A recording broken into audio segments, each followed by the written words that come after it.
একদিন টুম্পা ববিদের সাথে তাদের বাড়ির পেছনে খেলা করছিল। ববি, বান্টি ও টিঙ্কু ছিল তার অনেক ভালো বন্ধু। ভাবি, আমি আর খেলবো না রে। আমার না খুব খিদে পেয়েছে। আমি এখন বাসায় চলে যাই, অন্য আরেকদিন এসে খেলবো। তুইও বাসায় চলে যা, আর খেলতে হবে না। সামনে শীত পড়বে, আমার কেমন গাটা ঠান্ডা ঠান্ডা লাগছে। টুম্পা টুম্পা, তোর খিদে পেয়েছি? আমার মা না আজকে অনেক পিঠা বানাচ্ছে। আমার সাথে আমাদের বাড়িতে চল, তোকে পিঠা খাওয়াবো। জানিস, ভাপা পিঠা, পোয়া পিঠা আমার খেতে অনেক ভালো লাগে। সত্যি ভাবি, তুই আমাকে পিঠা খাওয়াবি? আমারও না পিঠে খেতে অনেক ভালো লাগে, কিন্তু আমার মা তো আমাকে পিঠে করে দেয় না। হ্যাঁ রে টুম্পা, চল চল, আমার মা না ভাপা পিঠা বানাচ্ছে, তোকে অনেক পিঠা খাওয়াবো। আমার সাথে চল, আমার মাকে বললে তোকে অনেক পিঠা দেবে। এরপর টুম্পা ববির সাথে ববিদের বাড়িতে পিঠা খাওয়ার জন্য চলে যায়। ভাবি ভাবি, কত সুন্দর মিষ্টি সুগন্ধ আসছে তোদের রান্নাঘরের জানালা দিয়ে। মনে হচ্ছে তোর মা পিঠে বানাচ্ছে। আমার না জিভে জল চলে আসছে। হ্যাঁ টুম্পা, আমার মা এই রান্নাঘরে পিঠে বানাচ্ছে। কি সুন্দর মিষ্টি সুগন্ধ। চল চল, এক্ষুনি আমার সাথে চল, গিয়ে মাকে বলবো আমাদের পিঠে দিতে। মা, তুমি পিঠে বানাচ্ছো? কত সুন্দর মিষ্টি সুগন্ধ বের হচ্ছে। আমি টুম্পাকে নিয়ে এসেছি, তুমি আমাকে আর টুম্পাকে ভাপা পিঠে দাও তো। ববি, তোকে নিয়ে আর পারি না। কতগুলো টাকা খরচ করে গুড়, চিনি, ময়দা এনেছি পিঠে বানাবো। নিজে খাবি খাবি, আবার রাস্তা থেকে এই ভিখারিকে তুলে এনেছিস। মা, তুমি একথা কেন বলছো? টুম্পারা তো একটু গরিব, ওর মা ওকে পিঠে করে খাওয়াতে পারে না। আমাকে তুমি যে পিঠেটুকু দিতে সেটুকুই দাও, আমি আর টুম্পা ভাগ করে খাবো। এরপর ববির মা বাঘিনী তাদেরকে দুটো পিঠা দেয়, আর সেই পিঠা দুটো টুম্পা ও ববি কাড়াকাড়ি করতে যেয়ে টুম্পার হাত থেকে পড়ে যায়, আর মাটিতে পড়ে পিঠা দুটো নষ্ট হয়ে যায়।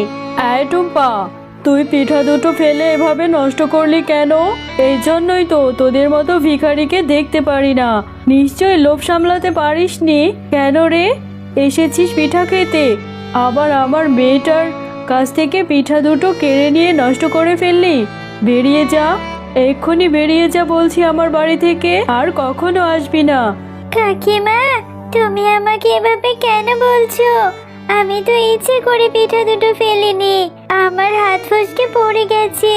তুমি আমাকে বারবার ভিখারি ভিখারি কেন বলছো? হ্যাঁ, আমার মায়েরও টাকা আছে, আমার মাকে বলবো পিঠা বানিয়ে দিতে।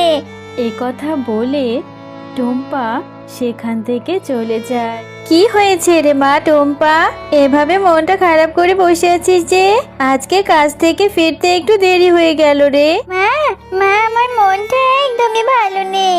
তোমার কাছে আমি একটা কিছু চাইবো, আমাকে দিবে বলো? তুমি আমাকে পিঠে করে দেবে? টুম্পা, হঠাৎ করে যে পিঠা খাওয়ার বায়না করছিস, কি হয়েছে তোর? আর পিঠা করতে গেলে যে অনেক টাকা লাগবে।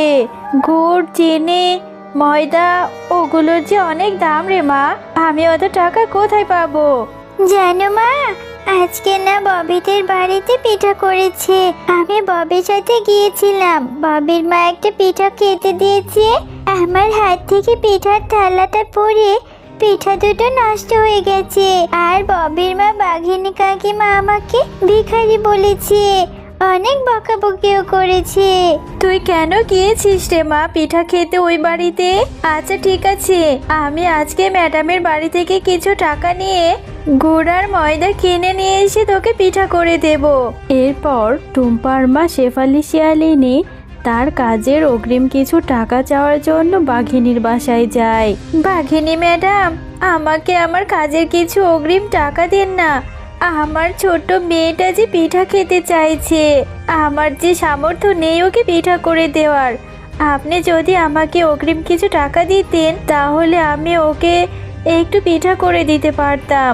আরে শেফালি, কিছুদিন আগেই তো তুমি আমার থেকে তোমার বেতনের টাকাটা নিয়ে নিলে, এখন আবার আমার কাছে টাকা চাইছো। আমি কি টাকার গাছ লাগিয়েছি যে তোমাকে ছিঁড়ে ছিঁড়ে দেব? আর আমার হাতে এখন কোনো টাকাও নেই। ম্যাডাম, আপনারা তো ধনী, আপনারা চাইলেই 200 টাকা দিয়ে দিতে পারেন। আমি যে খুবই অভাবী, মাত্র 100 টাকা দিন না ম্যাডাম। আমি তো আমার কাজের টাকায় চাইছি, আপনি আমার বেতন থেকে কেটে নেবেন।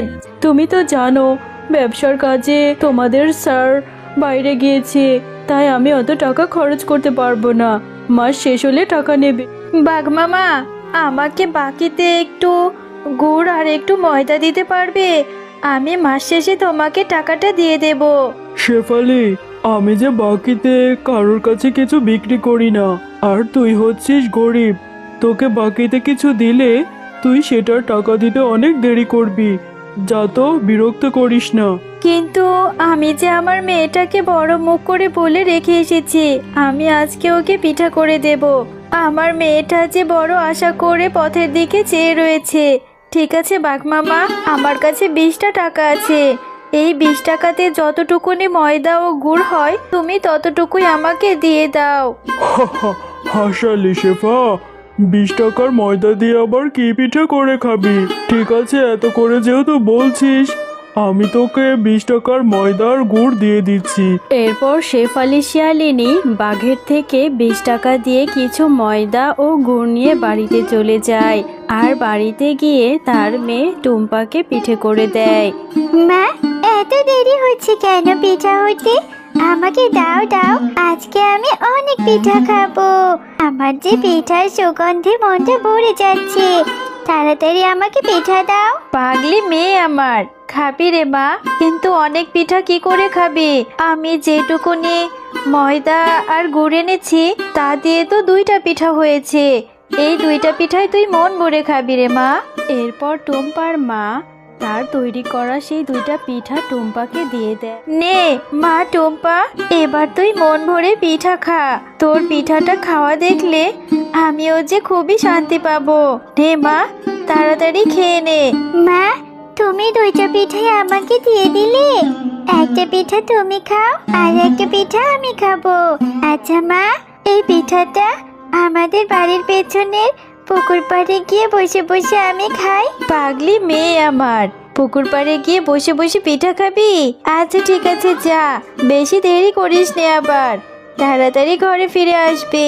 এরপর টুম্পা তাদের বাড়ির পেছনের পুকুর পাড়টাতে বসে বসে পিঠা খেতে থাকে।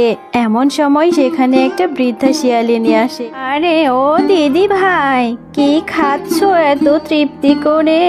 আমার যে খুবই খিদে পেয়েছে গো, 2 দিন হলো কিচ্ছু খাইনি, পেটে কোনো দানা পানিও পড়েনি। যদি একটু খাবার খেতে পারতাম। আমি ভাপা পিঠা খাচ্ছি দাদিমা। আমার মা না আমার জন্য পিঠা বানিয়েছে। তুমি 2 দিন ধরে কিচ্ছু খাওনি। ঠিক আছে, আমার পিঠাটা তোমাকে দিয়ে দিচ্ছি। এই নাও, এই পিঠাটা খেয়ে তোমার পেটটা ভরিয়ে নাও। পর বৃদ্ধা শিয়ালিনী টুম্পার দেওয়া সেই পিঠাটা খেতে থাকে। আর সেই বৃদ্ধা শিয়ালিনী হঠাৎ করেই একটা সুন্দর লাল পরীতে রূপান্তরিত হয়। টুম্পা, তুমি অনেক ভালো মেয়ে, তোমার মনটা অনেক ভালো।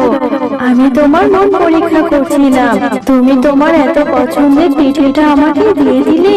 এই নাও, আমি তোমাকে এই জাদুর পিঠা দিয়ে দিচ্ছি। এটা তুমি তোমার ঘরের উঠোনে নিয়ে রোপণ করবে, আর এটা থেকে অনেক সুন্দর একটা জাদুর পিঠার গাছ তৈরি হবে, যেটা থেকে তুমিও তোমার মা অনেক পিঠা খেতে পারবে। ও বাবা, কত সুন্দর একটা লাল পরী। পরী, তুমি সত্যি বলছো? এই জাদুর পিঠাটা আমি এক্ষুনি গিয়ে আমাদের উঠানে রোপণ করব। এরপরে জাদুর পিঠার গাছ হবে, আমি অনেক পিঠা খাবো। এরপর টুম্পা পরীর দেওয়া সেই জাদুর পিঠাটি তাদের ঘরের উঠোনে নিয়ে রোপণ করতে থাকে।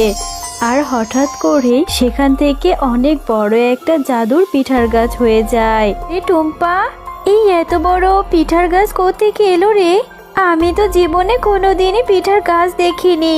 এটা তো জাদুর পিঠার গাছ। তুই কোথায় পেলি রে মা? মা, জানো আমি পুকুর ধারে বসে বসে পিঠা খাচ্ছিলাম, একটা বৃদ্ধা শিয়ালিনী আসে।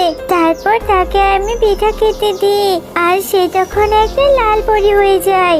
লাল পরিটা আমাকে এই জাদুর পিঠাটি দিয়েছে, সেটা রোপণ করে জাদুর পিঠার গাছ হয়ে গেছে।